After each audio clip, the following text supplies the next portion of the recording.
Muy buenas tardes, aquí estamos con las 7 estaciones diferentes y con María Luján Robeño y en este caso con la licenciada Liliana Quintanilla, nuevamente paseando en una tarde especial, en una tarde de sol y con muchas ganas de hablar de cosas que tienen que ver ¿Con qué tienen que ver? Buenas tardes, Liliana.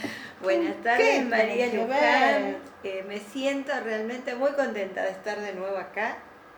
En tu lugar de En mi trabajo, lugar, vamos pero a decir, paseando, en el consultorio. paseando, porque este lugar deja de ser un consultorio para estar abierto. Muy bien. Abierto a que las personas se interioricen de otras situaciones que tienen que ver con la vida cotidiana. Tiene que ver con la vida. Muy bien. ¿Y cuál es el tema que hoy vamos a tratar de desarrollar, Lili? Bueno, hoy pensamos en los distintos tipos de familias. Espera, que me voy. No, es que muy poquito tiempo tenemos muchas Muy familias poquito, nuevas. sí. Oh. Bueno, ¿Qué es lo que es? ¿Una moda? no, son cambios socioculturales, económicos, que nos van llevando a distintas estructuras familiares.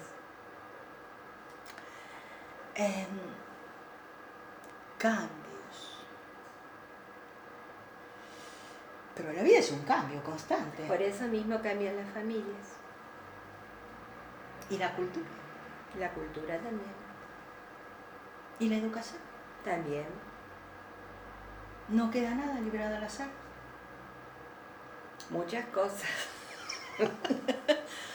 Pero esto de las funciones, ¿por qué uno ve que realmente ahora, no sé si decir la palabra, o ya está prohibida, o no se usa más,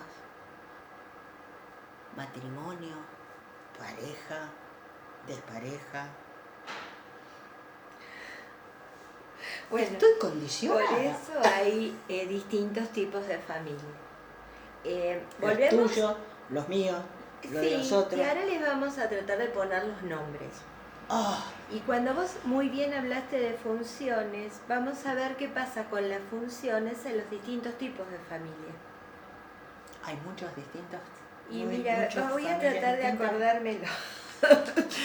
O sea, quiere decir que hay algunas.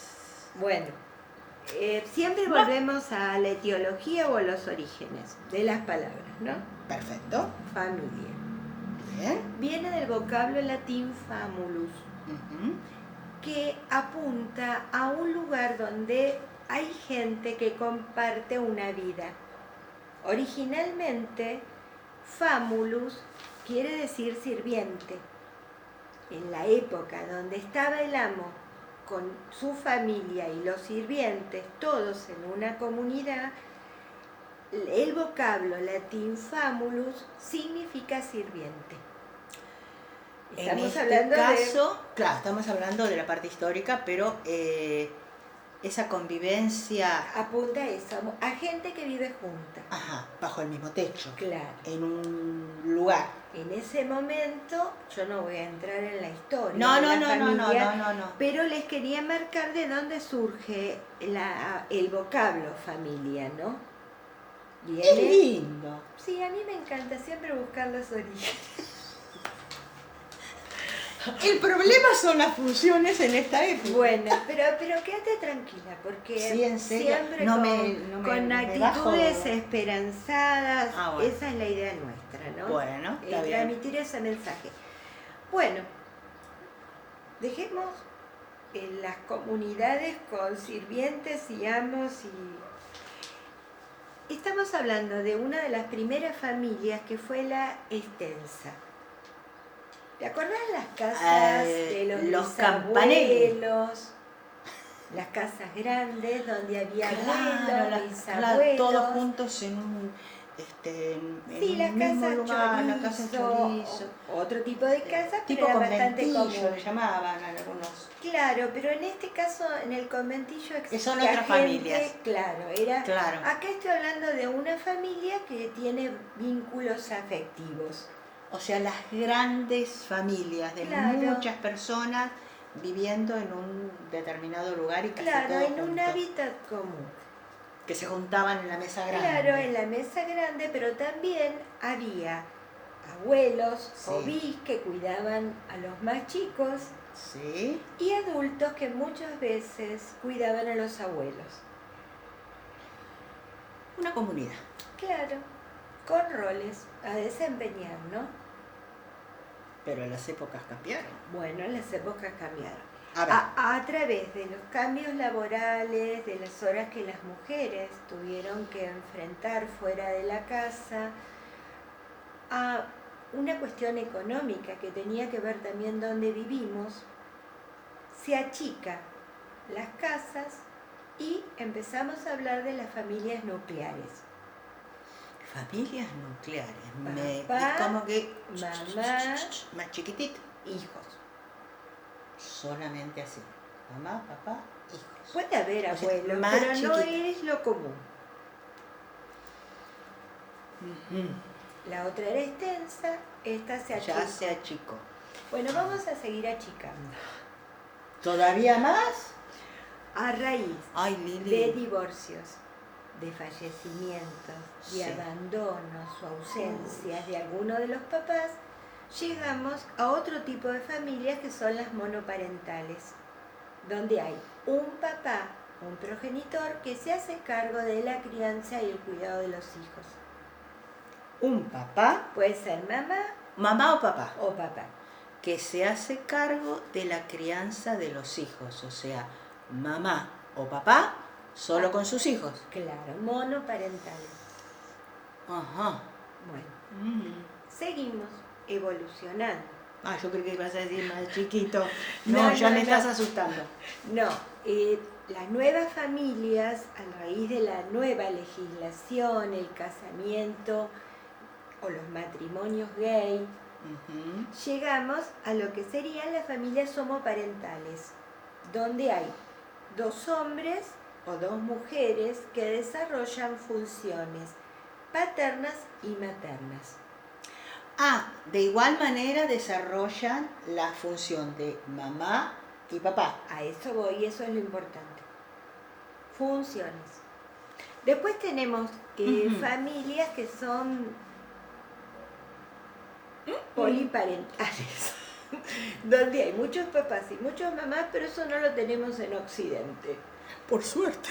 Bueno, No me asustes, Liliana. eso sí es grande. No. Eh, Ay, no me gusta. Bueno, entonces, digamos que lo importante, como en otro programa hablamos de los límites, Sí. acá hablamos de funciones.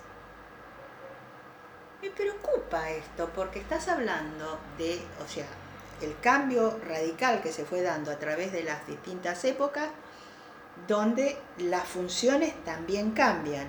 Y en el caso de estas familias no monoparentales, sino Homoparentales. homoparentales, ¿no es más complicado No, cubrir los porque roles? seguimos hablando de funciones. La función A ver. materna y paterna la puede cumplir cualquiera de las personas que configuran una familia. En Sea ese caso. monoparental, homoparental. Ay, me olvidé de ¿Qué? una muy importante que es la ensamblada, que es cuando se forma una nueva pareja y se convive con los hijos de los dos transitoriamente o en forma permanente. Gran complicación, grande. ¿O no? ¿O no? Depende de los adultos. Si hay seguridad en el discurso y en la actitud que toman los adultos, los niños se acomodan. Lo pones entre Y paréntesis. sí, porque hay que ser adulto, de eso hablamos, ¿no? Uy, En sí. otro programa. Ujú. Bueno, a ver si me acuerdo. Era Adelaida y Beluca. Bien. Nosotros hablamos de muchas veces de funciones paterna y materna, pero Sí. frente al cambio de las familias, si hay dos hombres no puedo hablar de paterno. Y si hay dos mujeres, tampoco puedo hablar, no puedo hablar de materno. Tampoco, si hay dos mujeres, de paterno. Entonces, ¿Y ahí qué serían? ¿Dos mamás no, o dos papás? no, estamos siempre apuntando al desarrollo psíquico de un niño. Si hay funciones, ahora limitadas, voy a decir delimitadas. cuáles, paterna y materna era antiguamente, pero yo tomé a dos autoras, que es Adelaida y Beluca, que son clínicas forenses de la Universidad de La Plata, que ya hacen un desarrollo en el 2012 y hablan de funciones de sostén, nutricia, de apego, tranquilizadora. Y No eso, materna, perdón, no, hablamos de funciones. ¿Y eso quién lo determina? ¿En sí la pareja? Claro. O el mismo padre o madre en el caso de una monoparental.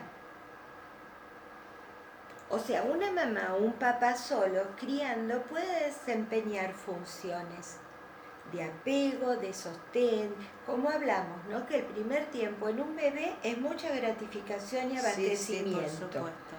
Mucha mirada, seguridad, brindarle un vínculo de confianza. Ahí estamos estructurando un psiquismo y una autoestima sana. La función, ¿Qué apertura mental hay que tener para todo esto? Bueno, Liliana? tenemos que acomodarnos a los cambios. Y es bueno saberlo porque un papá y una mamá puede generar un individuo sano, aunque lo críen solos. En Estamos este caso, bombardeando, no sé si No, por más supuesto. el hijo de Marley. Ah, sí, Y tenés razón. después el otro es del artista Flavio Mendoza. Sí, también. Bueno, ellos tuvieron hijos solos. Claro. Y después creo que hay otra, hay muchas, pero la que me acuerdo yo es la hija de Repeto. Que tuvo su hijito sola Bueno, también. entonces frente a estos casos no podemos pensar en patologías en los niños si hay buen desempeño de estas funciones. ¿Conviene en estos casos, Liliana, consultar con profesionales como vos o como otros para, ¿cómo podemos decir para que nadie lo tome mal? Orientación. Orientar Bueno, en estas la situaciones. idea siempre nuestra, y que esto lo hablamos un montón, es que los consultorios no están para recibir síntomas. Acláralo. O sea, cuando un paciente llega con un trastorno de ansiedad, una crisis de angustia, que son, digamos, como manifestaciones actuales por lo que se consulta, ¿Sí? podemos prevenir esto con una orientación. Para eso también estamos. ¿Qué es lo que vos estás diciendo? Si yo realmente me olvidé de otra, sigo sumando. Ay, no me digas. Las ¿Más? familias adoptivas. ¿Entendés? Donde yo recibo un hijo biológico de otra persona y tengo que desempeñar también funciones maternas, de sostén, paternas, de apego, tranquilizadoras. Y hay una función muy importante que es la función de corte, separación, la función que ayuda a simbolizar y por la que se accede al mundo del lenguaje, a lo social, a lo que se debe y a lo que no se debe. ¿Qué significaría esto de corte? Corte es de separación, que es lo que hablábamos, ¿no? Yo tengo que tratar de darle todo a un hijo, los elementos para que se torne en un individuo independiente, pero también necesito a alguien que lo separe de mí, que puedo ser yo misma como mamá, o puede ser un papá. Cuando hay una mamá y un papá, las funciones pueden estar separadas. Es como decir, deja a este hijo que no es tuyo, y nosotros somos cuecas, ¿no? Sí. Bueno. No podemos entender que son hijos de la vida. Bueno, tomando un poco cuesta. al mito de Edipo y Freud, Sí, que lo deben haber, supuesto. todos hablamos del Edipo. Es decir, nene, esta mujer es mía. Vos crecé y búscate otra cuando crezcas. Y ahí estoy separando. Toda mamá que se queda con su hijo no genera un individuo sano. O sea, el hijo no es para No, no es mío. no. Es mi hijo, sí, pero no es mío.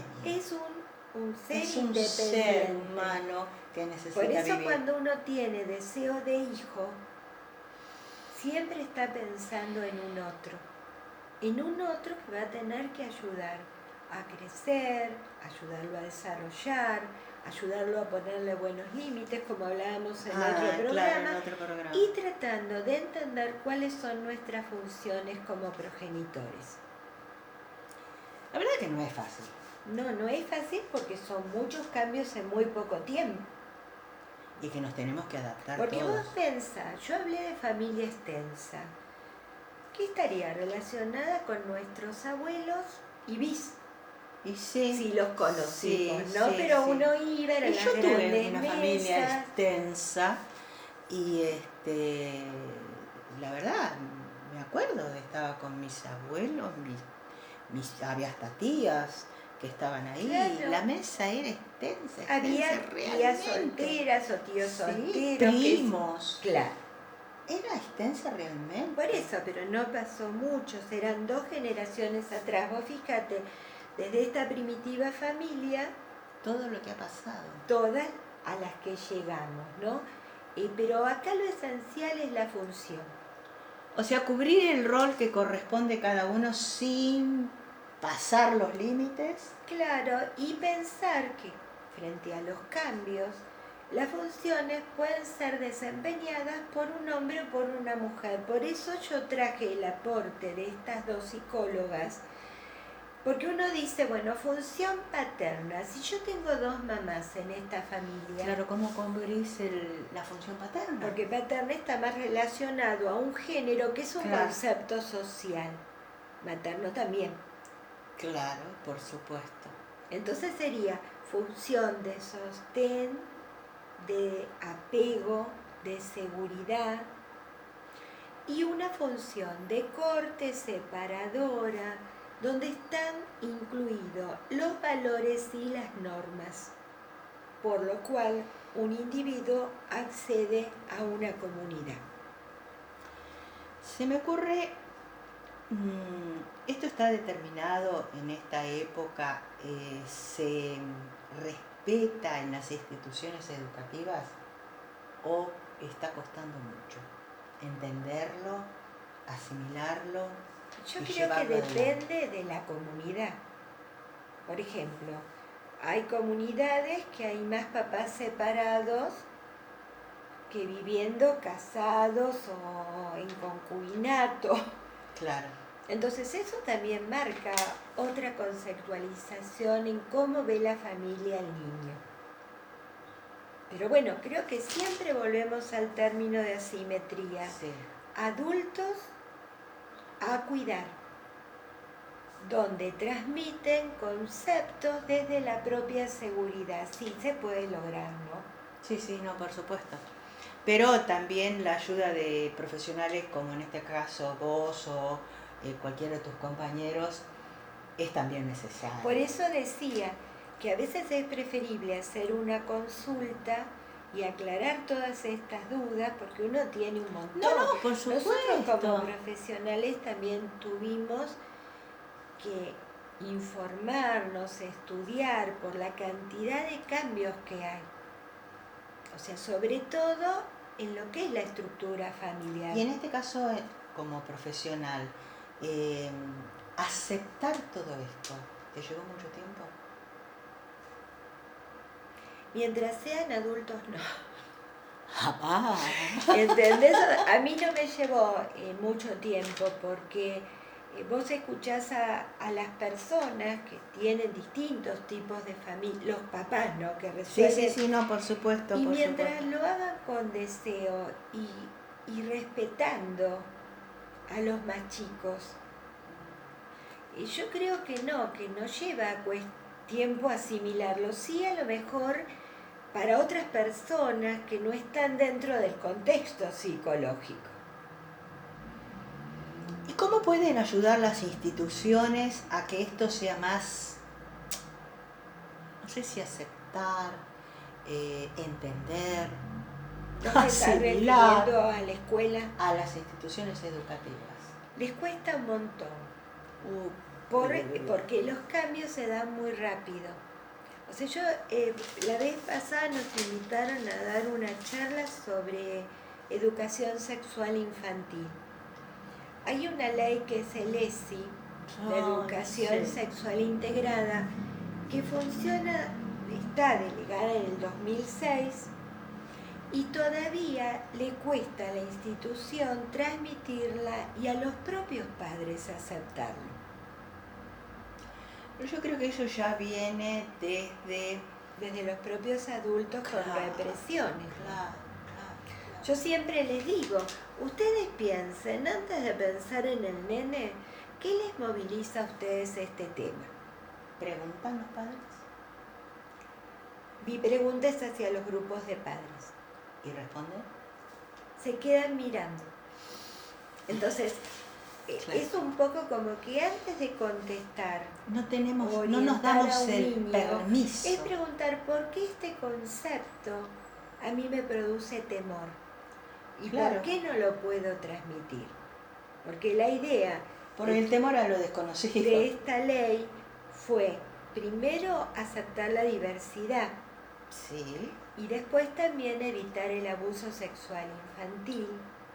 Qué temones, ¿eh? Bueno, es un tema amplísimo y vemos casos todos los días y con personalidades, como pasa la mayoría de las veces, los abusadores son los que uno confía más, como en el último caso del pediatra. Sí. Ay, sí. No me acuerdo el nombre. No, yo tampoco. Y un profesor, me acuerdo, yo no lo tuve por suerte.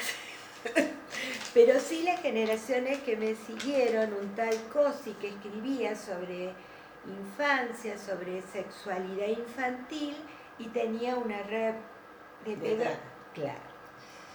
Entonces, sí, no, estos temas, los nenes también tienen que estar al tanto, tienen que saber que su cuerpito no lo toca a nadie, salvo ellos mismos, salvo el médico. Claro. O sea, cuántas cosas tiene que ver también con esto de las instituciones, de los profesionales en las diferentes áreas y materias, y también de las funciones, como vos decís, de esta cantidad tan diversa de familias. Porque ahí donde no sé si decir se cometa un error, pero se desvirtúe algo, se puede cometer un gravísimo problema, ¿no? Bueno, vos me hablabas de las instituciones. Nos invitaron a dar esta charla que te decía y el vicedirector de la escuela la llama a una colega que fuimos juntas y le dice, por favor, tengan cuidado cómo van a abordar el tema. Ya poniendo... Y yo le miré a mi colega y le digo, ¿qué esperas que digamos? Sí, no sé. Porque uno lo iba a tratar con mucho respeto, siempre con un marco teórico. Y estábamos hablando de chiquitos de 2 a 5 años. Y la charla era para papá de hijos de esas edades. Pero ¿entendés? Eran adultos y estaban pidiendo ellos algo, algo que no tenían claro qué querían. Esa sería un poco la respuesta. Esto fue en una institución con mucha jerarquía y demás, pero pasa en muchas, no solo acá.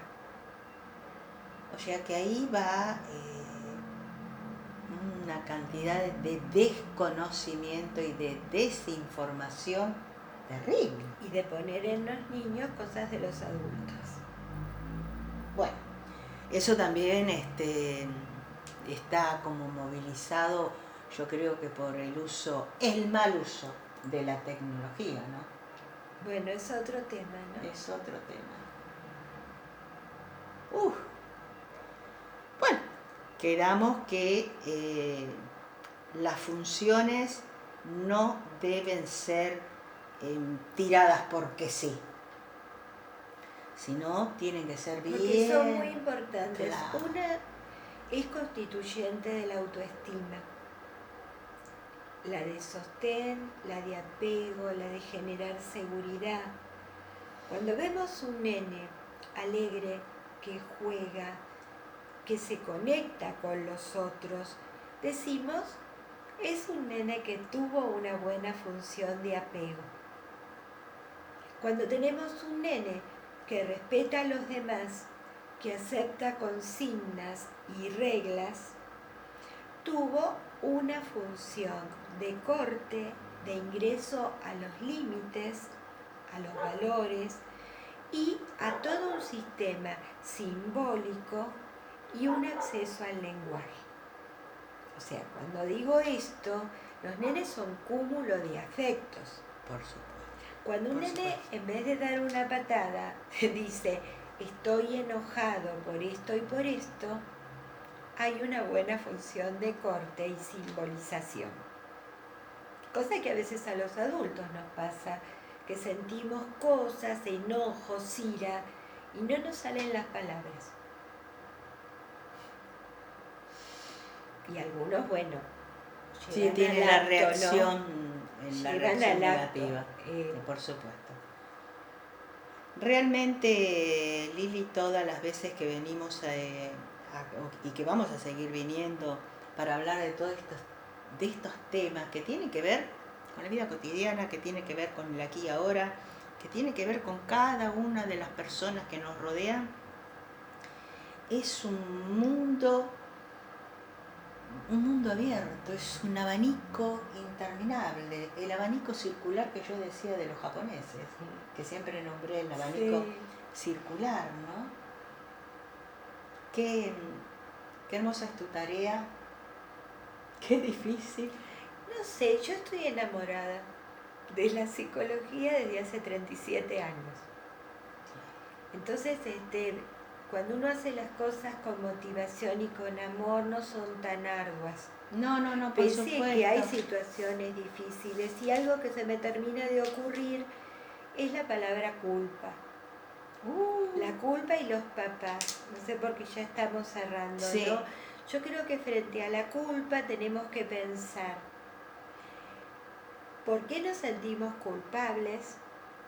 ¿Qué es lo que hacemos o pensamos que tenemos que hacer con o que creemos niños? Que hacemos mal?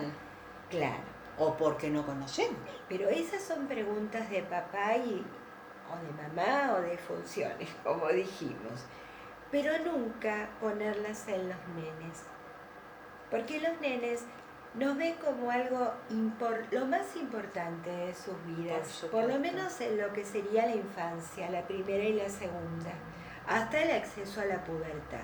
Entonces, lo que nosotros decimos, ellos lo van a aceptar sin cuestionar y va a ser bueno para ellos. Pero cuando sentimos culpa y hacemos cosas que los nenes no necesitan, tenemos que pensar qué nos está pasando a nosotros. Cuando no podemos dar una explicación concreta con respecto a lo sexual o a la pérdida de un ser querido también, tenemos que pensar qué nos pasa a nosotros. ¿Por qué no podemos verbalizar? Ellos van a aceptar mejor que lo que esperamos o suponemos. Ese es otro tema para tratar en otro Hay muchos temas que se mezclan. Claro.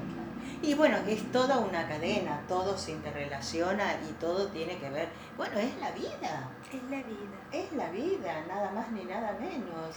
La vida está llena de momentos de felicidad y de infelicidad. Tenemos que tratar de evitar la frustración que genera infelicidad. La gratificación, felicidad. Bueno, en este caso estoy gratificada. Yo también y mucho.